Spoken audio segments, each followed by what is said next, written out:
جن تعلیمات، کچھ تعلیمات، ساری نہیں، کچھ تعلیمات ایسی ہوتی ہیں جو کلچر کے خلاف ہوتی ہیں، جن میں ان کو مجاہدہ کرنا پڑتا تھا.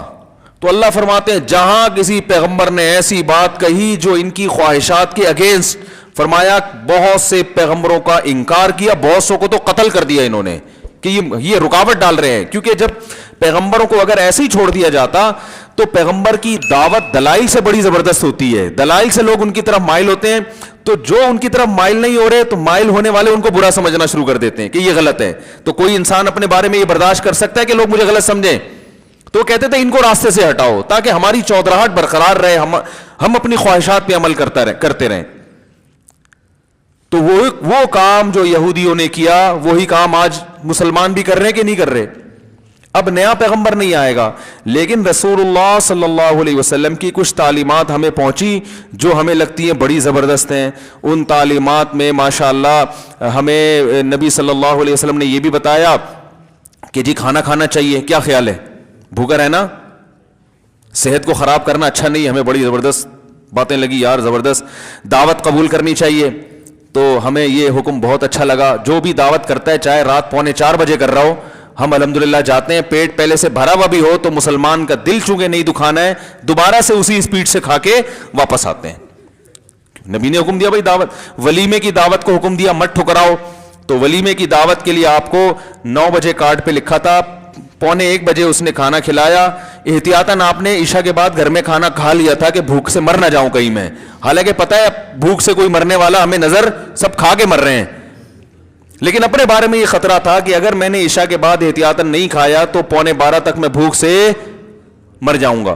تو پھر ہم مسلمان کا دل رکھنے کے لیے دوبارہ سے دعوت قبول کی. 11:15 بجے جا کے وہاں طبیعت سے پھوڑا. اور پھر اس کے بعد ہم نے غلط حدیث سنی ہوئی ہے کہ کھانے کے بعد میٹھا کھانا سنت ہے. ویسے فرائض و واجبات بھی پورے نہیں ہو رہے، لیکن یہاں سنتوں کو بھی الحمدللہ طبیعت سے فوکس کیا جا رہا ہے.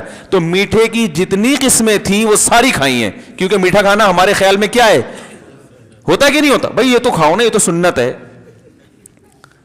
حالانکہ کوئی سنت نہیں ہے کھانے کے بعد میٹھا کھانا ہی سنت نہیں ہے بھائی. نبی تو فاقے سے رہتے تھے. تو یہ والی سنت بھی الحمدللہ مسلمان کے پاس جب حدیث پہنچی، اس نے کہا اسلام بہت شاندار مذہب ہے، کسی کا دل دکھانے کی اجازت نہیں دیتا، اور طبیعت سے پھوڑنے کے بعد میٹھا کھانے کا حکم بھی دیتا ہے. صرف یہ نہیں کہ اجازت ہے، باقاعدہ کیا ہے. تو میں نے دیکھا ہے لوگوں کو، میں کسی کا نام تو نہیں لینا نا، تو غیبت نہیں ہے. تو یہ والا بھی میٹھے کی بھی اب تو 3-4 قسمیں آ گئی ہیں. آئس کریم الگ ہوتی ہے، کسٹرڈ الگ ہوتا ہے، کھیر الگ ہوتی ہے. وہ تینوں طبیعت سے پھوڑنے کے بعد پھر آخر میں کولڈ ڈرنک طے بٹھانے کے لیے. صحیح ہے. تو یہ والی بھی سنت ہے. اسی طرح ایک سنت ہے عقیقہ، یقیناً سنت ہے. یہ تو سنت نہیں ہے جو پھوڑنے پھاڑنا ہے نا، یہ جو کہہ رہے ہیں یہ تو سنت کے نام پہ مذاق ہے. عقیقہ بہرحال سنت ہے، اس کو بھی طبیعت سے فوکس کیا ہوا ہے، کیونکہ اس میں بھی کیا ہے، کھانا پینا. تو وہ بکرے وکرے کٹتے ہیں، کھاتے ہیں پیتے ہیں. یہ والی سنت بھی الحمدللہ مسلمان فالو کر رہے ہیں. تو اور بہت ساری سنتیں ہیں، کچھ تو اپنی طرف سے بنائی ہوئی ہیں. اچھا اپنی طرف سے کوئی مشکل چیز نہیں بنا رہے. جن چیزوں کا انٹرٹینمنٹ سے تعلق ہے نا وہ بنائے جا رہے. کھانے پینے والی سنتیں، 11ویں کا کھانا، تو تیجے کا کھانا، تو 40ویں کا کھانا. چلو پیر جمعرات کا روزہ سنت ہے، ایک روزہ آپ منگل کا بھی بدعت کے طور پہ کہ یار منگل کا بھی سنت ہے. ایسا کوئی بدعت بھی مارکیٹ میں نہیں آ رہی ایسی.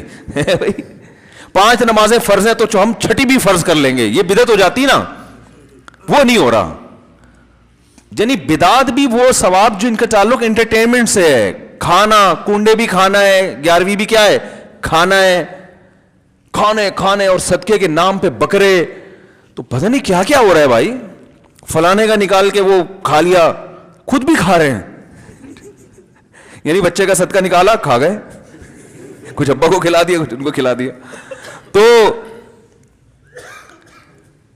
اب ہم زندگی جب گزارتے ہیں بہت ساری سنتیں آتی ہیں. عید کے دن میٹھا پکانا سنت ہے، میٹھا کھانا. تو وہ طبیعت سے میٹھا ماشاءاللہ پھوڑا جاتا ہے. نبی تو عید کے دن 2 کھجوریں کھا لی صبح کہ بھئی چلو آج کھانا کھا لیں. وہ میں پابندی نہیں لگا رہا، پھوڑیں طبیعت سے پھوڑیں. آپ 4 دفعہ پھوڑیں بھائی، آپ نہیں اس کو ہضم کرنا ہے، فوڈ تو آپ نہیں کرنا ہے. لیکن جہاں پھوڑنے پھاڑنے کی بات آتی ہے، صحیح ہے نا، وہ بہت بہترین سنت. وہ اکثر میں ایک واقعہ بیان کرتا ہوں, وہ کئی لوگوں نے سن چکا ہے, لیکن اب دوبارہ سن لیں تو کوئی حرج نہیں ہے اس میں. لوگ پھر بور ہوتے ہیں کہ یار ایک لطیفہ آپ 25 دفعہ سنا چکے ہو یار, تو کوئی پیسے تھوڑی لگ رہے ہیں, ٹیکس تھوڑی لگ رہا ہے. وہ ایک آدمی سے کسی نے پوچھا تو قرآن میں بہت سارے احکام ہیں, تمہیں کون سا حکم سب سے زبردست لگتا ہے؟ اس نے کہا قربان جاؤں, قرآن کے آرڈر تو بہت ہیں, نماز پڑھو, جہاد کرو, زکوٰۃ دو, یہ کرو, وہ کرو, ماں باپ کے سامنے اف نہ کرو, لیکن ایک حکم ہے جس کو میں نے طبیعت سے فوکس کیا ہوا ہے کہ سارے حکم کو توڑ دینا تو صحیح نہیں, ایک حکم تو پکڑو نا کم از کم. نے کہا کون سا والا؟ کہنے کلو وشربو, کھاؤ اور پیو, قرآن میں آتا ہے. اچھا قرآن میں اتنی دعائیں ہیں, اللہ جہاد میں ہمیں ثابت قدم رکھنا, صحیح ہے نا, اے اللہ ہمیں جو ہے وہ ہماری اولادوں کو آنکھوں کی ٹھنڈک بنا, یا ان کو نیک صالح بنا, اس طرح کی بہت ساری دعائیں ہیں. تو آپ کو کون سی دعا پسند ہے؟ اس نے کہا بہت پیاری دعائیں ہیں, قربان جاؤں قرآن کی دعاؤں پر ایک دعا بڑی ٹائٹ ہے, ربنا انزل علینا مائدۃ من السماء, اے اللہ آسمان سے ہمارے لیے دسترخوان اتار دے. تو ہمارا بھی یہی حال چل رہا ہے بھائی. تو رسول اللہ صلی اللہ علیہ وسلم جب بہت سارے احکام لے کر آئے, تو آپ صلی اللہ علیہ وسلم کا کوئی حکم جب ہمیں ہماری چاہت کے خلاف لگتا ہے تو وہ پھر معاملہ کیا ہو جاتا ہے؟ خراب. اور یاد رکھو چاہتوں کی دو قسمیں ہیں. ایک قسم تو وہ آپ کی نفسانی خواہش, جیسے بد نظری ہے, انسان کا دل نظر جھکانے کا چاہتا ہے, اٹھانے کا زیادہ چاہتا ہے. جب کسی حسین عورت کو دیکھتا ہے تو دل چاہتا ہے دیکھو, اسلام کیا کہتا ہے؟ نظر جھکاؤ. رمضان میں اسلام کہتا ہے روزہ رکھو, دل چاہتا ہے کھانا کھا لو. یہ وہ چیزیں جس میں کلچر آپ کی راہ میں رکاوٹ نہیں بن رہا, بلکہ یہ آپ کی اپنی اندر کی جو ڈیزائرز ہیں, اپنے اندر کی خواہشات ہیں, وہ رکاوٹ بن رہی ہیں. تو ان گناہوں کو چھوڑنا آسان ہے, سمجھ رہے ہیں, لیکن بعض دفعہ کلچر آ جاتا ہے, آپ کی روایات, آپ کی پرمپرا, آپ کی جو کلچر ہے, آپ کا خاندانی روایات, وہاں شریعت کچھ اور کہہ رہی ہے, خاندانی روایات کچھ اور. یہ بڑا مسئلہ یہاں کے کیا ہو جاتا ہے, او بھائی ہماری تو خاندانی روایات ہیں, ہم کیسے چھوڑ دیں. ایک صاحب کو کیا ہوا, ان کی بچی کی شادی ہو رہی تھی, تو وہ بھر بھر کے جہیز دے بھی رہے تھے اور داماد طبیعت سے گھسیٹ بھی رہے تھے. تو ہم نے, وہ دیندار ماشاءاللہ داڑھی ان کی, ہم نے کہا بھائی چلو داماد بے دین ہوتا, اول تو بے دین آدمی کو بیٹی دے کیوں رہے ہو, لیکن چلو مجبوری ہے, بعض دفعہ دینی پڑتی ہے, کوئی رشتہ ڈھنگ کا مل نہیں رہا ہوتا, تو آدمی کہتا ہے چلو اس میں ایک خرابی ہے دوسری اچھائی ہیں, تو some thing is better than nothing. تو مجبوری میں کسی کو جہیز دینا پڑے تو سمجھ میں آتا ہے, وہ بھی دیندار ہیں, آپ بھی دیندار ہو, تو آپس میں بیٹھ کے طے کر لو, نہ جہیز دیں گے نہ جہیز لیں گے. نبی نے تو کسی بیٹی کو جہیز نہیں دیا. تو یہ کیا ہے, یہ کون سا, اسلام میں تو مرد پہ خرچہ ڈالا ہے نا. تو الٹا مجھے یوں کر کے غصے میں دیکھ لیں, کیا بات کر رہے ہو بھائی, اس دنیا میں ہو, خیریت تو ہے. ہم اس وقت بہت چھوٹے تھے نا, تو ہم نے کہا پتلی گلی سے نکلو. پھر وہ بارات بھی بڑے دبنگ طریقے, بارات بھی اسلام میں نہیں ہے, بارات کا کھانا ہے. نبی نے 4 بیٹیوں کی شادی کی ہے, کوئی ایک کھجور بھی کسی کو نہیں کھلایا. اپنی جتنی شادیاں کی ولیمے سب پہ کیے. تو مرد پہ کھانا ہے, عورت پہ کھانا بولو نا نہیں ہے. یہاں بھی میں کہتا ہوں بعض دفعہ لڑکی والے مجبور ہوتے ہیں, وہ سامنے دیندار نہیں ہوتے, تو ان کو یہ بات سمجھانا مشکل ہے, تو مجبوراً بیٹی کا باپ بارات کرتا ہے, اس لیے کہ اگر بغیر بارات کے اور کھانے اور یہ اس کے بغیر بیٹی کو بھیج دیا تو بڑے تانے ملتے ہیں. تو مجبوری تو ایک الگ ہے, لیکن جب دونوں پارٹیز دیندار ہیں, دونوں شریعت کو سمجھتے ہیں, دونوں کے 4 مہینے بھی لگے ہوئے, بزرگوں سے اصلاحی تعلقات بھی ہیں, علماء کے بیانات بھی سنے ہوئے ہیں, تو بھائی آپس میں بیٹھ کے طے کر لو یار, نہ آپ بارات نہیں کرو, ہم نہیں تانے دیں گے آپ کی بیٹی کو. تانے جب دیں گے جب بارات کی, تو ہم کہیں گے یار باتیں بڑی کرتے اور دیکھو جو ہے نا ویسے بڑی شریعت اور اپنی بچی پہ اتنی بڑی بارات کر دی. اس پہ تانے مل سکتے ہیں کہ تمہارا باپ جو ہے نا باتیں کرنے میں ماسٹر ہے, ویسے پوری بارات اس نے کی ہے. تو تانے تو اس پہ دینے چاہیے نا کہ بھائی جب بارات اسلام میں نہیں ہے تو بہو کو تانے ملیں ساس کی طرف سے کہ تمہارے باپ نے پھر بارات کی کیوں, ویسے تو بڑی باتیں کرتا ہے وہ ہے بھائی, لیکن تانے کس پہ مل رہے ہوتے ہیں کہ بارات کیوں نہیں کی. تو جب دونوں پارٹیاں دیندار ہیں تو بھائی مل بیٹھ کے طے کر لو, بارات بولو بھائی نہیں ہوگی. چند لوگ آئیں گے, خواتین آئیں گی, دلہن کو پک کر کے لے جائیں گی, ٹھیک ہے نا, پھر اگلے دن ولیمہ ہوگا جس میں جس کو بلانا ہے بلاؤ. لیکن آپ ذرا چھیڑ کے تو دیکھ لو, چھیڑ کے دیکھو آپ, ہم نے تو چھیڑا ہوا ہے نا, وہ ایک دم ایسے ایک دم کیا بات کر رہے ہو بھائی, کیا کر رہے ہو, تو ایسے لگتا ہے جیسے وہ اجنبی بن جاتے ہیں, پہچاننے سے انکار کر دیتے ہیں کہ کیا مریخ سے آئے ہو, کیا چاند سے آئے ہو. یعنی بزبان حال وہ یہ کہہ رہے ہوتے ہیں کہ تم اس زمین کے ہاتھ کیسی باتیں کر رہے ہو. او بھائی ہم صحیح باتیں کر رہے ہیں, آپ پاگل ہو گئے ہو, سمجھ رہے ہیں, آپ پاگل ہو گئے ہو. تو وہ میں نے شیخ الحدیث مولانا زکریا رحمۃ اللہ علیہ کا واقعہ سناتا ہوں. اپنی بیٹیوں کی شادی بڑے آرام سے کر دی, انہوں نے نکاح پڑھا دیا, چلو بھائی لے جاؤ. تو وہ لوگوں نے اتنی باتیں بنائی, انہوں نے باقاعدہ کتاب میں لکھا ہے, ایسے ہی تماشے کیے لوگوں نے. ایک طرف روتے رہتے ہیں, پیٹتے رہتے ہیں, ابے بیٹیاں بوجھ بن گئی ہیں بھائی, بڑے خرچے ہو گئے, غریب آدمی تو بیٹی کی شادی کر ہی نہیں سکتا. دوسری طرف جب کوئی سادگی سے ہو رہی ہے تو ہونے بھی نہیں دے رہے, اس کو پروموٹ نہیں کر رہے. تو یہ تو کبھی کبھار سوچتا ہوں, میں نے تو کبھی نہیں سوچا کہ میں حاکم بنوں گا, لیکن خوابوں کے میں تو مزے لے سکتا ہے نا انسان. تو کبھی کبھار میں سوچتا ہوں کہ اگر میں وزیر اعظم بن گیا بھاری اکثریت کے ساتھ, ایسا وزیر اعظم نہیں کہ اس کی سنی نہ جا رہی ہو. آج کل وزیر اعظموں کی اس ٹائپ کی قسمیں آ رہی ہیں. یہ جمہوری نظام ہمارا جو ہے نا, یہ کامیاب نہیں ہے. جو جس طرح سے ہمارا سیٹ اپ چل رہا ہے نا, یہ اس میں کچھ بھی نہیں ہو سکتا, کچھ بھی نہیں ہو سکتا. ملک ترقی کر ہی نہیں سکتا اس میں. تو اس میں پبلک کو خوش کرنے کے لیے کوئی الٹے کام کرنے پڑتے ہیں. پبلک چونکہ الٹے کاموں سے زیادہ خوش ہوتی ہے, سیدھے کاموں سے خوش نہیں ہوتی. یہ سسٹم ہی ایسا چل رہا ہے. تو اب کیا ہے کہ اب دیکھو, اگر جمہوری نظام مسجدوں میں بھی آ جائے, میں 5 سال کے لیے منتخب ہوتا مسجد کا امام, تو جو کام میں آج یہاں کر رہا ہوں, ایک اپنائیت کا احساس ہوتا ہے نا, میری مسجد ہے, ٹھیک ہے نا, ایک اپنائیت کا جو, تو انسان اس کے لیے کوشش کر. مجھے اگر پتا ہوتا ہے کہ میں 5 سال کے لیے امام بناؤں یہاں پہ, 5 سال کے بعد اگلی مسجد, تو کہیں بھی نہیں پنپ, کہیں کسی جگہ کے بھی میں اس علاقے کی کمزوریاں کیا ہیں, خوبیاں کیا ہیں, یہاں کس قسم کے لوگ آ رہے ہیں, ان کو کس قسم کے بیانات کی ضرورت ہے, یہ چیزیں سمجھنے میں 5 سال لگتے ہیں. جب سمجھنے کا ٹائم آتا تو یہاں سے ایسے علاقے میں جا چکے ہوتے جو بالکل ایک الگ علاقہ ہوتا, اور اگر کوئی دوسرے ملک میں چلے جاتے پھر تو وہ ہی پاگل ہو جاتے. تو ایک آدمی 5 سال کے لیے بنتا ہے, اس کے جانے کا ٹائم آتا ہے, ابھی وہ سمجھنا شروع کرتا ہے کہ ہو رہا کیا ہے, تو اس کے جانے کا ٹائم آ چکا ہوتا ہے. اور اس دوران بھی اپوزیشن اس کی ٹانگیں کھینچ رہی ہوتی ہے مسلسل.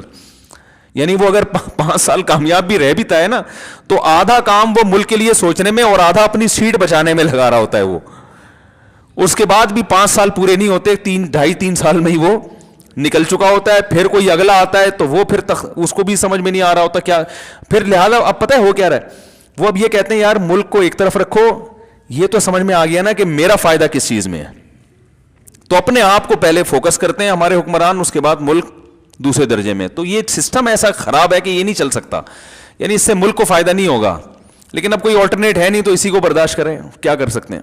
تو خیر کیا کہہ رہا تھا یار میں جلدی سے, میں وزیر اعظم تھوڑی دیر کے لیے فرض کر لو بنا ہوا ہوں, تو میرے دماغ میں پتہ ہے کیا آتا ہے, اب کلپ نہ بن جائے یار, اس پہ ایک مذاق بن جاتا ہے. یہ پتہ نہیں کیا اونچے اونچے خواب دیکھنے پہ گورنمنٹ کی طرف سے کوئی پابندی نہیں ہے, بن جائے تو بھی کوئی اس وضاحت کے ساتھ بن جائے کلپ تو پھر ٹھیک ہے. تو فرض کریں میں وزیر اعظم بن گیا, تو میرے ذہن میں پتہ ہے کیا خیال آتا ہے, سب سے پہلے میں کیا کروں گا, مزاروں کو گراؤں گا. کیونکہ اسلام کی ابتدا کہاں سے ہوتی ہے. اب خادم حسین رضوی کے ساتھ میرا لوگ بنا دیں گے, انہوں نے کہا تھا نا میں قرضہ ایسے ختم کروں گا, تو اب میرے ساتھ بھی لوگ ٹک ٹاک میں نہ لے آئیں کہ یہ ملک کی اصلاح ایسے کریں گے. انہوں نے کہا تھا نا کہ میں قرضہ ایسے ختم کروں گا, تو وہ تو پتہ نہیں ویسے ختم ہوگا کہ نہیں ہوگا, لیکن بہرحال ڈر لگتا ہے کہ ٹک ٹاک نہ بنا دیں کوئی لوگ. تو خیر فرض کر لیں بن گئے, یا میں کیوں آپ بن گئے, یہ ان پہ بلی رکھو نا, آپ وزیر اعظم بن گئے, مجھ سے مشورہ لینے کے لیے آئے کہ میں کیا کروں. تو میں آپ سے کہوں گا سب سے پہلے تو یہ مزار گراؤ. نبی صلی اللہ علیہ وسلم نے حکم دیا کوئی قبر ایک بالش سے اونچی ہو تو اسے گرا دو, حضرت علی کو حکم دیا تھا نا. تو سب سے پہلے تو بھائی ایک اللہ پہ تو آ جائیں نا. تو مزاروں سے تو بت پرستی شرک پھیلتا ہے. لوگ مسجد میں آنے کے بجائے اپنی مرادوں پوری کرنے کے لیے کہاں جا رہے ہیں, مزاروں پہ. حالانکہ جو مزار والا ہے اس کو بھی اللہ نے حکم دیا تھا کہ مسجد میں آؤ, تو آپ کو بھی تو مسجد ہے نا. نبی صلی اللہ علیہ وسلم مراد پوری کرنے کے لیے مسجد میں جاتے تھے نا. کیا خیال ہے بھائی, بیت اللہ جایا کرتے. ہم بھی جب جاتے ہیں حج کرنے تو مسجد نبوی جاتے ہیں یا حج کرنے بیت اللہ جاتے ہیں. حج عبادت ہے نا, تو عبادت کی جگہ کہاں ہے, عبادت کی جگہ مسجد ہے. مسجد نبوی ہے یا مسجد حرام ہے, وہ ہے عبادت کی جگہ. تو سب سے پہلے کیا کرنا چاہیے, کیا گرائیں گے ہم, مزار گرائیں گے سب برابر ہی. جتنے مجاور مزاروں پہ بیٹھے ہوئے ہیں ان کو سروس اسٹیشن لے جا کے نہلا دھلا کے توبہ کروا کے چلو بھائی گھر جاؤ. پھر بھی باز نہیں آتے تو جیل جاؤ, کیونکہ یہ بڑے گندے ہوتے ہیں. آپ کو پتہ ہے مجاور یہ نہائے نہیں ہوتے کئی دنوں سے, ان کو ٹائم ہی نہیں ملتا, اتنا پیسہ اکٹھا کر رہے ہوتے ہیں نا کہ نہانے وانے کا ٹائم نہیں ملتا ان کو. تو باطنی طہارت بھی ظاہری سروس پہ, کیونکہ نہانے سے ویسے عام واش روم میں نہانے سے یہ نہیں, یعنی اتنا باقاعدہ سروس کروانی پڑے گی. صحیح ہے. تو یہ سارے پابندیاں بھائی ایک عام قبروں کی طرح ہیں. کوئی ٹھیک ہے بزرگوں کا احترام جو صاحب قبر ہے وہ تو ٹھیک ہے, وہ تو ہر وقت احترام تو جو بھی اللہ والے ہیں, لیکن قبر تو کچی ہی ہوگی, ایک بالی سے زیادہ اونچی نہیں ہوگی, اور قبر پرستی نہیں ہوگی. وہاں کوئی کسی کو مسٹنڈے کو بیٹھنے کی اجازت نہیں ہوگی. قبر پہ آؤ, اپنے لیے دعا مانگو, بزرگ کے لیے بھی مانگو, پتلی گلی سے نکلو. جیسے نبی صلی اللہ علیہ وسلم سے زیادہ معزز قبر کس کی ہو سکتی ہے؟ تو وہاں کسی کو بیٹھنے کی اجازت نہیں ہے. یہاں صلاۃ والسلام پڑھیں اور آگے سے نکل جائیں. آپ صلی اللہ علیہ وسلم نے فرمایا اللہ میری قبر کو, آپ نے صحابہ امت کو وصیت کی میری قبر کو عیدگاہ مت بنانا, کوئی میلے ٹھیلے کی جگہ نہ بنا دینا. فرمایا اللہ یہود و نصارہ پہ لعنت کرے جنہوں نے اپنے پیغمبروں کی قبروں کو عبادت گاہ بنا لیا, سردہ گاہ بنا لیا. تو یہ تو نبی کی دعا ہے جس کی وجہ سے آج آپ صلی اللہ علیہ وسلم کی قبر محفوظ ہے. اللہ نہ کرے اگر یہ ماں باپ معاملہ ہمارے ہاتھ میں دے دیا جاتا, پاکستانیوں کے ہاتھ میں, تو کیا اشر کیا ہوتا. تو یعنی پاکستانیوں سے مراد یہ جو عامۃ الناس ہیں, عام لوگ ہیں, جو اکثریت تو بدعتی لوگوں کی ہے نا, جو مزار پرست ہیں. تو پہلا کام یہ کروں گا. دوسرا کام میں سب سے پہلے یہ کروں گا کہ بارات کے کھانے پر کیا لگاؤں گا؟ پابندی. بیٹیوں کو بوجھ نہ سمجھیں, جہیز پر انکوائری ہوگی کہ دیکھو کس, یہ جو تیرے اندر یہ بیڈ ہے تیرے باپ نے تجھے دیا تھا, یہ دامادوں کے یہاں نا پولیس جائے گی انکوائری, ایجنسی کے لوگ جائیں گے انکوائری کے لیے. جس کے ہاں شادی ہوئی ہے انکوائری ہوگی کہ جس بیڈ پہ کمبخت تو بیٹھا ہوا ہے, تیری شادی ہوئی ہے نا کل؟ ہاں سر میری پرسوں شادی ہوئی تھی. اچھا پرسوں ہوئی تھی, سوری میں سمجھا تھا کل ہوئی تھی. ایسے انکوائری ایسے ہی ہو رہی ہوتی ہے نا, پرسوں آپ کی شادی ہوئی تھی, کل آپ کی رخصتی ہوئی تھی, تو یہ جو ڈبل بیڈ ہے یہ تیرے باپ سے تجھے وراثت میں ملا تھا, یہ تو نے اپنے پیسوں سے خریدا, کہاں سے آئی ہے؟ سر یہ میں نے اپنے پیسوں سے خریدا ہے. کیا دلیل ہے بھائی؟ رسید دکھا. تو وہ کوئی بھی انکوائری کا طریقہ ہو سکتا ہے. اگر یہ ثابت ہو گیا نا کہ یہ جہیز میں آیا ہے, تو پھر پولیس والوں کو ایک لفظ یعنی وہ میں ورڈنگ خود بتاؤں گا کہ اس کو بولنا تجھے شرم نہیں آتی کمبخت, پہلی رات کو بھی بیوی کو اپنے بستر پہ نہیں سلا سکا, وہ بستر بھی وہاں سے آ رہا ہے سسر کے گھر سے, شرم نہیں آتی؟ غیرت بھی تو کوئی چیز ہوتی ہے یار. دلہن پہ تو آدمی خرچ, پہلی رات تو لوگ دلہن کو گفٹ دیتے ہیں, کمبخت بیڈ بھی اس کے گھر سے لے آیا تو اٹھا کے یار, بیڈ اس کے گھر سے اٹھا کے لے آیا. صوفے کمبخت اپنے دوستوں کو بیوی کے صوفے پہ بٹھائے گا, شرم نہیں آتی؟ جن پلیٹوں میں کھانا کھلا رہا ہے مہمانوں کو, ڈنر سیٹ کہاں سے آیا, یہ وہاں سے لے کر آیا ہے. تو اس کو شرم دلا کے نا غیرت سے مرے گا نہیں, غیرت سے بتا دوں ہوگا کچھ بھی نہیں, کچھ بھی نہیں ہوگا. مسئلہ سارا یہ ہوگا جو پولیس والا جائے گا وہ بھی تو یہی کر رہا ہوگا نا, اس نے کون سا کوئی جہیز نہیں لیا ہوگا. تو مسئلہ یہ آوے کا آوا ہی بگڑا ہوا ہے. تو یہ بڑا خاندانی نظام بنانا پڑے گا اس کے لیے. تو بہرحال کوئی کیس ہونا چاہیے جہیز ویز پہ, بھائی جس نے جہیز لیا اریسٹ اندر. تو جب تک یہ حکومت کنٹرول نہیں کرے گی یہ چیزیں کنٹرول نہیں ہوتی. تو بھائی جب تک آپ کے ہاتھ میں حکومت نہیں آتی ٹھیک ہے, تو جہیز پہ پابندی, بارات پہ پابندی, جہاں کھانا ہو رہی ہے کھانا کھلا کون رہا ہے؟ لڑکی والے کیوں کھلا رہے ہیں بھائی؟ تم زیادہ فنٹر بننے کی کوشش کر رہے ہو, آپ صلی اللہ علیہ وسلم سے زیادہ سخی بن رہے ہو. تو آپ نے تو اپنی نکاح پہ ولیمہ کیا ہے, ولیمہ پیغمبروں کی سنت ہے. بارات تو اس عربی میں بارات کا لفظ ہی نہیں ہے, اتنی فصیح و بلیغ زبان کے باوجود بھی یہ لفظ ہی نہیں ہے. تو یہ بڑی معاشرے میں جو ہے نا اس کی ضرورت ہے. یہ تو حکومت کر سکتی ہے, حکومت تو نہیں کرے گی, وہ تو کرنے کے کام نہیں کر رہی, جو نہیں کام کرنے کے وہ کر رہی ہے. وہ تو ہمیشہ سے حکومتوں سے تو ان سے تو زیادہ توقعات لگانی نہیں چاہیے نا. حکومت تو جو اچھے کام کرے بس اپریشیٹ کرنا چاہیے, یہ والا کام آپ نے بہت اچھا کر لیا ہے, اچھے پھر بھی نہیں ہیں آپ. آپ نے یہ, میں بھی جب کبھی حکومت کی تعریف کرتا ہوں نا تو میں یہ کہتا ہوں یہ کام گورنمنٹ نے بڑا اچھا کیا, بس اس حد تک. یہ کبھی میں نے نہیں کہا کہ گورنمنٹ بہت اچھی ہے, یہ میں اتنی بڑی ذمہ داری کی, یہ بھی نہیں کہتا کہ گورنمنٹ بہت گندی ہے. بھائی یہ اچھی بری کی ٹھیکہ ہم نے تھوڑی لیا ہوا ہے, تو اللہ بتا دے گا کون اچھا. ہم تو یہ کہہ سکتے